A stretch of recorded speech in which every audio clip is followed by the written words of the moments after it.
Today we're taking a look at these NCAAB matches, which are happening on Friday, December 2nd, 2022, and giving you match breakdowns, betting tips and predictions in general on these games. Welcome back to High Stakes. Before we dive into our video, don't forget to subscribe and push that notification bell to get notified as soon as we release these sport prediction videos. Also, check out our perks and join the High Stakes membership. Joining the High Stakes membership is easy, is cheap, but it will help a lot in the growth process of this channel. Plus, if you would like more betting tips and predictions, then check out our Patreon in the link down below. Our new Patreon is a way for us to help you improve your chances of making more money. Multiple plans are available for each and every one of you. By becoming a member of the High Stakes Patreon, you will have access to our best team picks, total picks, parlay picks and much more. Stop wasting hours of your time searching for bad betting predictions that ends up costing you a lot of time and money. Join the High Stakes Patreon now and get the best betting picks. Going back to our video, we will give you 2 betting picks for each game, a team pick and a total pick based on facts and detailed explanation. So make sure to watch our videos till the end so you don't miss any of our picks. Texas-Arlington Mavericks vs Louisiana State Tigers. LSU has played the 328th easiest schedule this year, so it really is hard to gauge where they are right now. Miller is definitely a player and is a lights-out shooter, but I don't think this team is as good as the numbers might indicate. That said, they are playing a team that has a lot of question marks. Texas-Arlington is ranked number 300 in the country, and that may be a little too high. While 3 of their wins were against cupcake opponents, they did beat Northern Kentucky and played Oklahoma State tough. But then they had really bad losses against Nevada and Drexel. I just have to go with the home team here. Take LSU to cover. LSU hasn't really played anyone tough this year, but they are 6-1 on the season, so they are winning games they should be winning, for the most part. They somehow are ranked number 54 by KenPom, which I think is way inflated, considering they have played the 328th easiest non-conference schedule in the country. There are only some 360 D1 schools. So LSU has played a really easy schedule. Their one loss was a 61-59 loss at Kansas State as a 2.5-point underdog. The Texas-Arlington Mavericks have gotten off to a 4-4 start this season. It has been a mixed bag so far, as the 4-4 record would indicate. They opened the season with a 77-66 loss at Oklahoma State. They followed that up with easy wins over Southwestern University and Hardin-Simmons, neither of which are Division I schools. After that, they had 2 really bad losses to Nevada and Drexel, where they averaged 40 points per game. Take the over here. Baylor vs Gonzaga. Gonzaga has a fast offensive play style that has been very effective for them this season. They are fantastic at putting several points on the board per possession, and I expect this to allow them to come out on top. Tim has been a huge impact for the Bulldogs and is a consistently good player for them, standing at 6 foot 10 inches. He is putting up 20 points and 7.4 rebounds per game. Strother is the leader on the boards, but has also proved to be a trusted scorer as he is coming from a 23-point performance. With the weapons that Gonzaga has and their speedy but effective offense, I expect them to come out on top. Take Gonzaga Bulldogs minus 1.5 points. This is going to be a battle of the offenses as each of these teams is equipped with high-caliber offenses.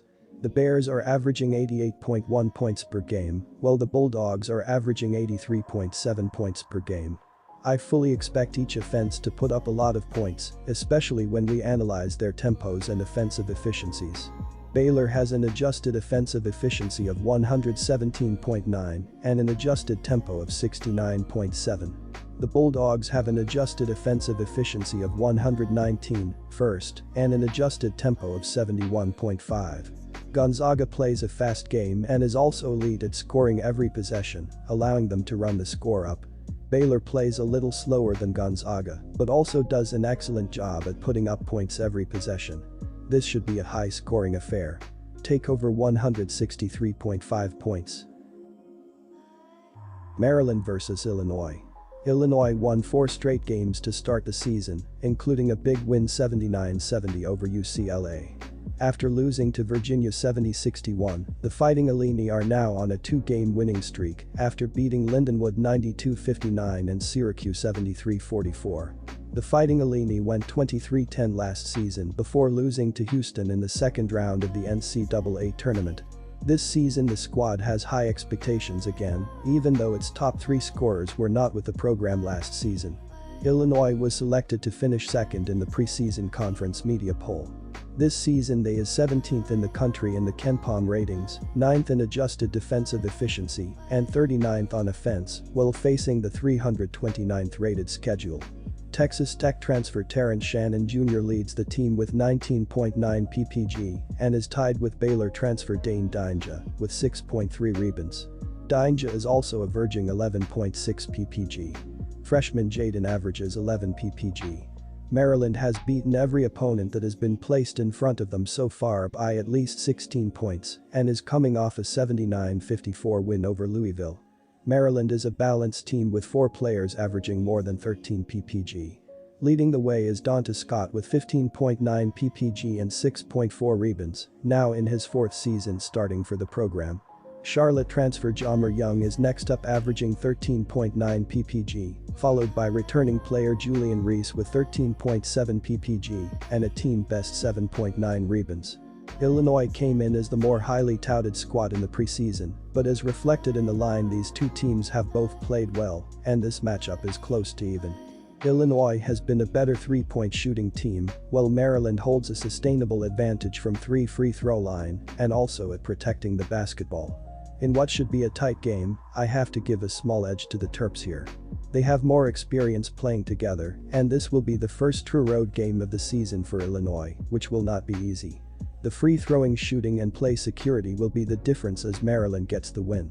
Illinois is 1-1 against ranked opponents this season, has won 12 of its last 19 games against top 25 teams, and enters this contest off back-to-back home wins.